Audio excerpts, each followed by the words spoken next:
60 साल का श्यामू जिस भी बांझ औरत से शादी करता वो गर्भवती हो जाती। राज जानकर आपके भी रोंगटे खड़े हो जाएंगे। बहुत सी बांझ औरतों को बच्चे की खुशी देने वाला सीतापुर गांव का एक 60 साल का श्यामू जो जिस किसी भी बांझ औरत से शादी करता उसे बच्चे की प्राप्ति हो जाती। आखिर श्यामू ऐसा क्या खाता है, ये जानकर आपकी भी रूह कांप जाएंगी। मेरे बाबा जो सारी उम्र अपना सीना चौड़ा करके लोगों के सामने चलते रहे, आज मेरी वजह से उनका सर झुका हुआ था और अपने हाथ जोड़कर एक 60 साल के आदमी से मिन्नतें कर रहे थे कि मेरी बेटी से शादी कर लो। वो 60 साल का आदमी और कोई नहीं बल्कि मेरे बाबा का दोस्त श्यामू था, जो किसी भी बांझ औरत से शादी करता तो उसके बच्चे हो जाते थे। पूरे गांव में उसके चर्चे थे और ये कोई सुनी सुनाई बात नहीं थी, सब कुछ सच था। कैसे बांझ औरतें श्यामू से शादी करके बच्चे पैदा करती थी। पहले जब उन औरतों को बांझ होने के ताने मिलते थे, श्यामू से शादी करने के बाद वो बच्चे की माँ बनकर समाज में इज्जत पाती थी।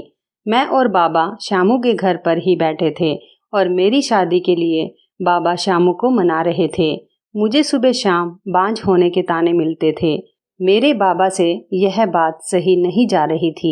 लोगों के तानों से तंग आकर मेरे बाबा ने फैसला किया कि वो मेरी शादी श्यामू से करवा देंगे। इसीलिए वो उसके सामने हाथ जोड़कर कह रहे थे कि तुम मेरी बेटी से शादी कर लो।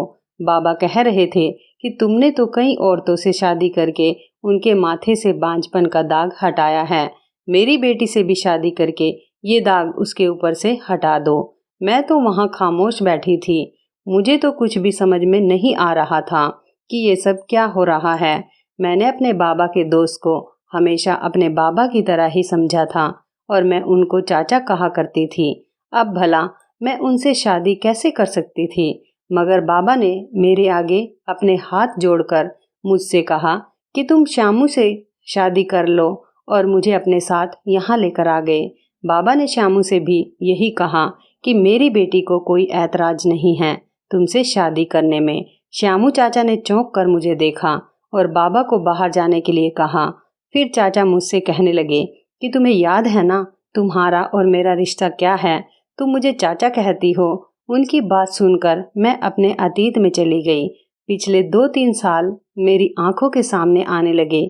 हमारे गांव में एक श्यामू नाम का आदमी था जिसे सब लोग श्यामू चाचा कहते थे। छोटा हो या बड़ा, उन्हें सभी लोग श्यामू चाचा कहकर पुकारते थे। वो मेरे बाबा के भी बहुत अच्छे दोस्त थे। मुझे अच्छे से याद है, जब मैं 6ठी कक्षा में पढ़ती थी, हम सब गांव के बच्चे मिलकर उनके घर टीवी देखने जाते थे, क्योंकि हमारे पूरे गांव में सिर्फ उन्हीं के घर में टीवी था। हैरत की बात तो ये थी कि वह अपने घर में अकेले रहते थे। उनके घर में कोई भी औरत नहीं थी। हम बच्चे उनसे पूछते थे कि श्यामू चाचा आप शादी क्यों नहीं कर लेते। उस समय हमें शादियों में जाने का बहुत शौक था। वो भी हमसे कहते कि बच्चों अभी मेरी शादी की उम्र नहीं हुई है। उनकी ये बात सुनकर हम सब बच्चे हंसने लगते थे, क्योंकि वो हमारे माता पिता की उम्र के ही थे। जब मैं छोटी थी तो गांव के बच्चों के साथ पूरे गांव में घूमती रहती थी। जब मैंने 10वीं कक्षा पास कर ली तो मेरी माँ ने मुझे घर पर ही बिठा लिया। पूरे गांव में सिर्फ श्यामू चाचा ही सबसे अमीर थे। उनकी ना कोई पत्नी थी और ना ही कोई बच्चा था। वो शहर में कुछ काम करते थे और वहां से अच्छे खासे पैसे कमा कर लाते थे। उनके पास बहुत सारा रुपया पैसा था। गांव के सभी लोग पैसों की वजह से उनकी बहुत इज्जत करते थे और उन्हें शादी का मशवरा भी देते रहते थे। मेरे बाबा की भी श्यामू चाचा से अच्छी खासी दोस्ती थी। मेरे बाबा जब भी श्यामू चाचा से मिलने जाते तो उनसे कहते कि श्यामू तू शादी क्यों नहीं कर लेता, तेरे पास इतना रुपया पैसा है तो किसके लिए छोड़ कर जाएगा। तेरे जाने के बाद इस दौलत का कोई वारिस तो होना चाहिए ना। श्यामू चाचा के भी दिमाग में बाबा की बात आ गई। उन्होंने कहा ठीक है, मैं शादी के लिए तैयार हूँ। यह बात सुनकर सब लोगों को बहुत खुशी हुई। सब ने उनके लिए रिश्ते तलाश करने शुरू कर दिए। लेकिन जब श्यामू चाचा ने अपनी पसंद बताई तो सब लोग हैरान रह गए। चाचा ने कहा कि वो बीना मौसी से शादी करना चाहते हैं। चाचा की इस बात से तो सबको झटका लगा था। जो भी ये बात सुनता उसे यकीन नहीं आता था। सब सोच रहे थे कि चाचा आखिर बीना से शादी क्यों करना चाहता है। बीना मासी हमारे गांव की वो औरत थी जिसे उनके खानदान वालों ने भी छोड़ दिया था। बीना मौसी की शादी हमारे गांव में ही हुई थी, लेकिन शादी के 6 साल बाद भी वो मां नहीं बन सकी, तो उसके पति ने उसे बांझ कहकर तलाक दे दिया था। कुछ समय बाद उन्होंने दूसरी शादी कर ली, मगर इस बार भी बच्चे की वजह से उनका घर न बच सका। अब तो पूरे परिवार को पता चल गया था कि बीना मौसी एक बांझ औरत है और उसके बच्चे नहीं हो सकते। इस वजह से उसने किसी से शादी नहीं की थी। उनके परिवार वालों ने भी उन्हें छोड़ दिया था। वो लोगों के घरों में काम करके अपना गुजारा करती थी। वो औरत जिसको उसके खुद के परिवार ने ही छोड़ दिया हो और उसका रिश्ता आ जाए, वो भी इतने अमीर आदमी का, तो हैरत तो होगी ही ना। जब मेरी माँ ने यह बात सुनी तो कहने लगी, मुझे तो कुछ गड़बड़ लगती है जो श्यामू ने उसके लिए रिश्ता भेजा है। जरूर उसने ही श्यामू को अपने पीछे लगा रखा होगा। बाबा ने माँ को डांटते हुए कहा कि बिना वजह किसी पर इल्जाम नहीं लगाते। वो तो बेचारी बहुत शरीफ औरत है, उसे तो पता भी नहीं था कि श्यामू ने उसके लिए रिश्ता भेजा है। इस समय यह सारी बातें हो रही थी। मुझे बहुत हैरानी हो रही थी क्योंकि चाचा की उम्र 60 साल थी। अगर वो अपने वारिस के लिए शादी कर रहे थे तो वो किसी ऐसी औरत से शादी करते जो उन्हें बच्चे देती, ना कि एक बांझ औरत से जो उनको वारिस भी नहीं दे सकती। सब गांव वालों ने चाचा को बहुत समझाने की कोशिश की, लेकिन उन पर तो किसी भी बात का कोई असर नहीं हुआ। वो कहने लगे कि अगर बीना की शादी मुझसे हो जाएगी तो वो बांझ नहीं रहेगी। अब सबको चाचा की बात माननी पड़ी। मैंने अभी 10वीं के एग्जाम दिए थे और मैं अपने घर में फ्री थी। बाबा ने कहा कि अपनी माँ के साथ मिलकर चाचा की शादी के इंतजाम देख लो। एक दिन मैं और माँ चाचा के घर उनकी शादी की तैयारियों के लिए चले गए। मेरी माँ मुझे चाचा के घर काम पर लगाकर खुद गांव की औरतों से बातें करने में मग्न हो गई। मैं चाचा के कमरे की सफाई कर रही थी कि मैंने उनके कमरे में एक शीशी रखी हुई देखी। मैंने वो शीशी उठाई और उस पर लगे लेबल के नाम पढ़ने लगी, लेकिन मेरी समझ में कुछ भी नहीं आया। मैं उस शीशी को उल्ट पलट कर देख रही थी कि इतने में चाचा कमरे में आ गए। मेरे हाथ में वो शीशी देखकर घबरा गए। मैंने चाचा से पूछा कि ये कैसी दवाई है, ये दवाई किसकी है। उन्होंने मेरे हाथ से वो शीशी लेकर दोबारा उसी जगह पर रख दी और मुझसे कहने लगे कि ये हर मर्ज की दवाई है, इसको खाने से शरीर में ताकत आती है। तेरी बीना मौसी को मैं ये दवाई खिलाऊंगा। मैं हैरत से उस शीशी को देखने लगी।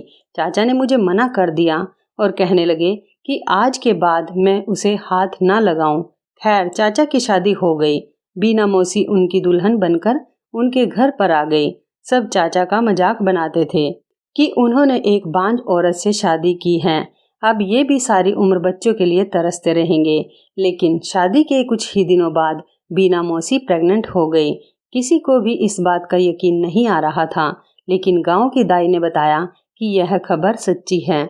मैं साइंस सब्जेक्ट पढ़ रही थी। जब मैंने ये खबर सुनी तो मुझे भी बहुत हैरत हुई। मैंने अपनी टीचर से पूछा, मैडम, अगर एक बांझ औरत शादी कर ले तो क्या वो माँ बन सकती है? टीचर जी कहने लगी कि ऐसा नहीं हो सकता। ये सब तुम्हें किसने बताया? मैंने जब उन्हें श्यामू चाचा और बीना मौसी की कहानी बताई तो वह दंग रह गई और कहने लगी कि हो सकता है भगवान ने कोई करिश्मा दिखाया हो। भगवान तो जो चाहे वो कर सकता है, जिसे चाहे बच्चे दे सकता है। टीचर जी ये बात सुनकर बहुत उदास हो गई क्योंकि उनके भी कोई बच्चे नहीं थे। उनके पति ने भी उन्हें बांझ कहकर छोड़ दिया था। अगर मुझे पहले से पता होता कि श्यामू चाचा एक बांझ औरत से शादी करेंगे तो मैं उनकी शादी अपनी टीचर से ही करवा देती। एक दिन मैं चाचा के घर गई तो वो घर पर नहीं थे, सिर्फ उनकी पत्नी ही घर पर थी। जब मैं किसी काम से चाचा के कमरे में गई तो मैंने देखा उस दिन जो शीशी मेरे हाथ में आई थी आज वो यहाँ नहीं थी। मैंने मौसी से कहा, तुमने सारी गोलियां खा ली? वो हैरानी से कहने लगी, तुम क्या कह रही हो? मैं समझी नहीं। मैंने उनसे पूछा कि यहाँ गोलियों वाली शीशी थी। मौसी कुछ देर सोचने के बाद बोली, वो दवाई वाली शीशी वो तो यहाँ नहीं है, लेकिन वह श्यामू की जेब में होती है। वो रोज उसमें से एक गोली खाते हैं। मौसी की बात सुनकर मुझे बहुत हैरानी हुई, क्योंकि मैं सोच रही थी कि मौसी वो गोलियां खाकर ही प्रेग्नेंट हुई हैं। बिना कुछ खाए मौसी कैसे प्रेग्नेंट हो सकती थी? ये तो सच में भगवान का करिश्मा था।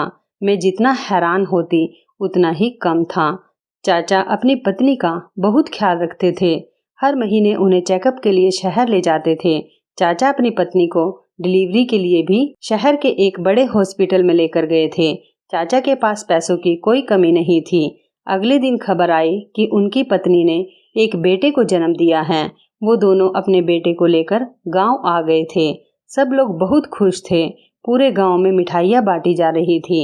लेकिन 2 महीने बाद ही बीना मौसी की बहुत ज़्यादा हालत खराब हो गई और अचानक ही उनका देहांत हो गया। यह खबर सुनकर तो सबके सर पर आसमान टूट पड़ा था।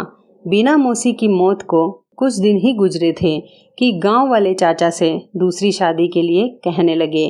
सब लोग चाचा से कहने लगे कि पहले तो तुम अकेले थे, लेकिन अब तुम्हारे ऊपर एक बच्चे की जिम्मेदारी है। इसकी परवरिश के लिए तुम्हें माँ की जरूरत है।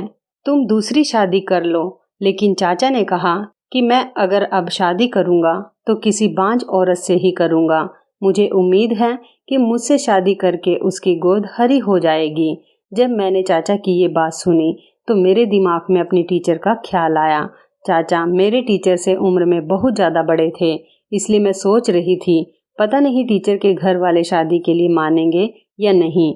लेकिन जब मेरी माँ ने उनके घर वालों से बात की तो वह फौरन इस शादी के लिए मान गए।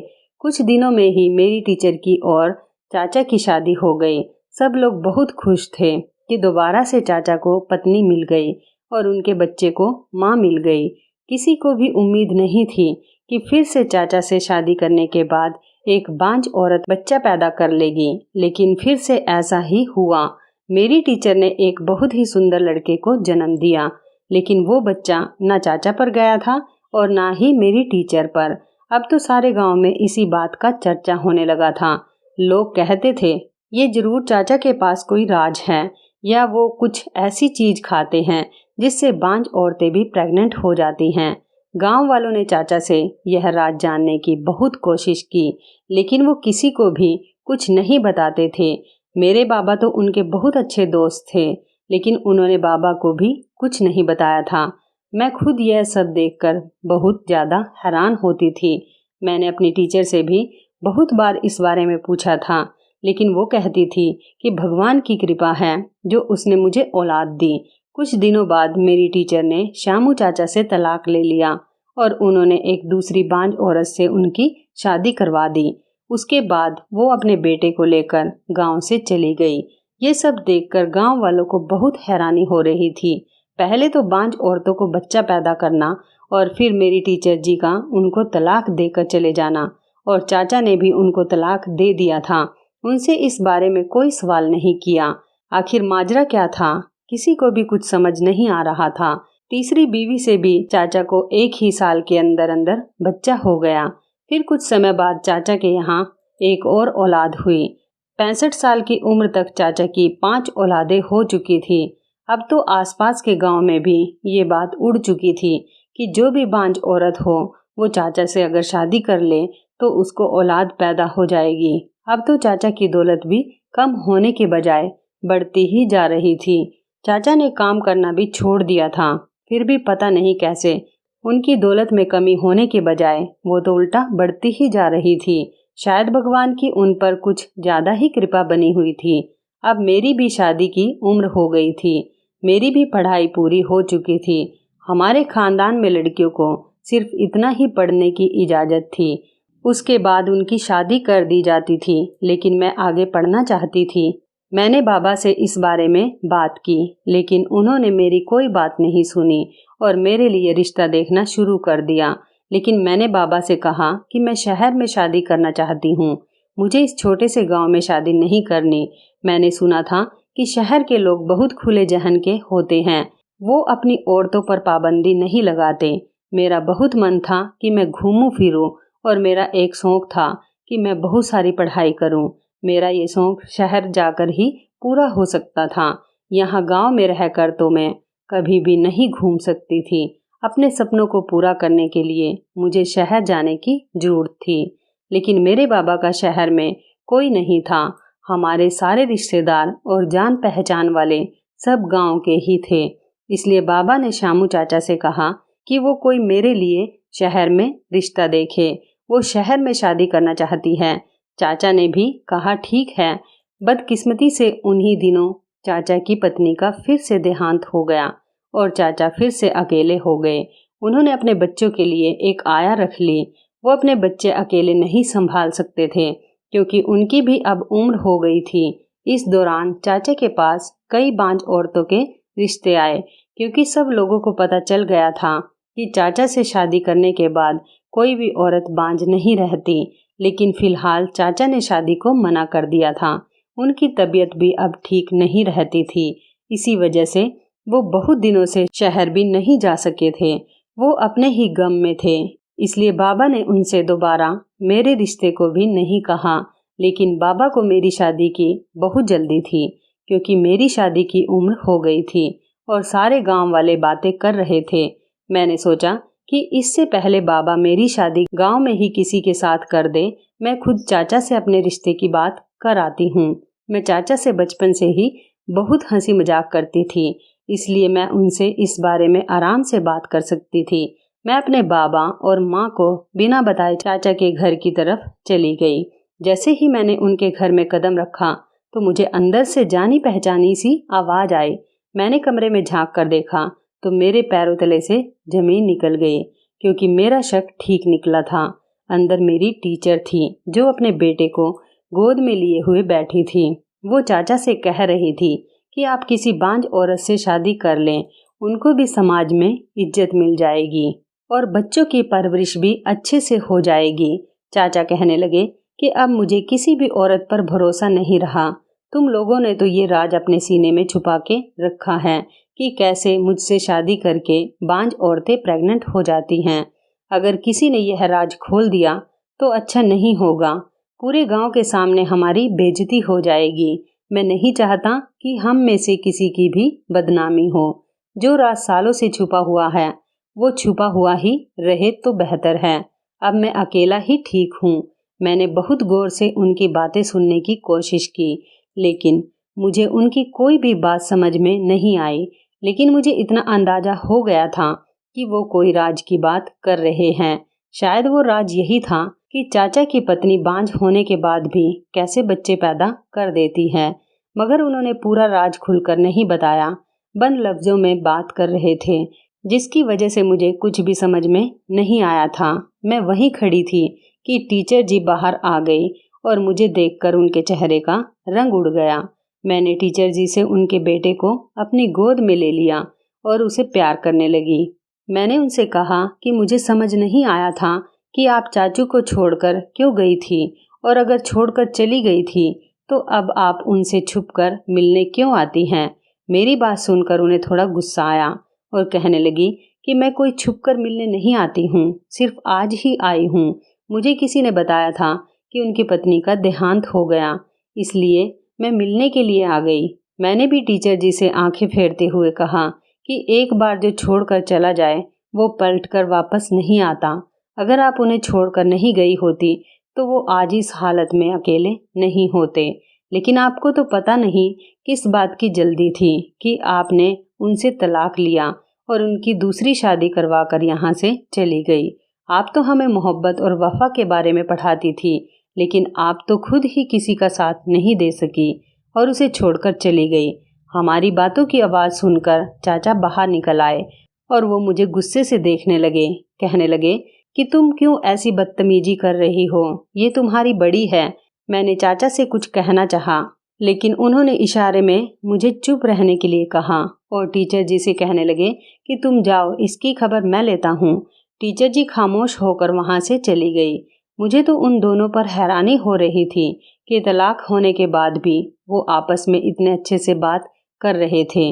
अक्सर देखा जाता है कि तलाक के बाद तो लोग एक दूसरे को देखना भी पसंद नहीं करते। यहाँ तो मामला ही उल्टा नजर आ रहा था। असल हैरत तो मुझे चाचा पर हो रही थी कि उन्होंने टीचर से शादी की, उनको औलाद दी, अपना नाम और पैसा सब कुछ दिया, समाज में उन्हें सिर उठाने के काबिल बना दिया, लेकिन फिर भी वो चाचा को तलाक देकर चली गई और चाचा ने भी उनसे कुछ नहीं कहा, बल्कि अभी वो उनसे इतने प्यार से बात कर रहे थे।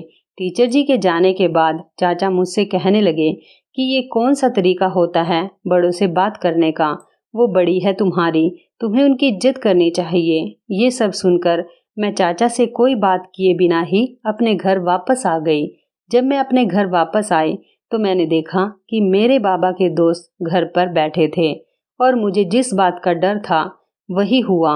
वो मेरा रिश्ता लेकर आए थे और बाबा ने मेरा रिश्ता भी उनके बेटे से पक्का कर दिया था।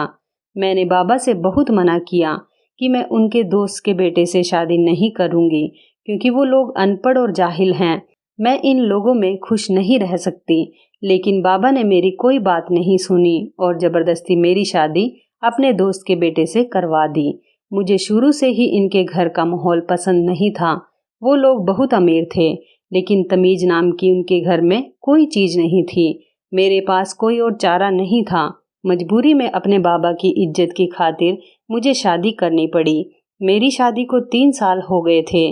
पिछले 2 साल मैंने जैसे भी गुजारे थे बस मैं ही जानती थी। मैं अपने ससुराल में बहुत मुश्किल से रह रही थी। मैं भगवान से दुआ करती थी कि इन लोगों से मेरी जान छूट जाए, लेकिन मेरी जान ऐसे छूटेगी मैंने ये नहीं सोचा था। मैं माँ बनने वाली थी तो मेरी ननद ने मुझे सीढ़ियों से धक्का दे दिया। मैं पेट के बल पूरी सीढ़ियों से गिरती हुई नीचे आ गई।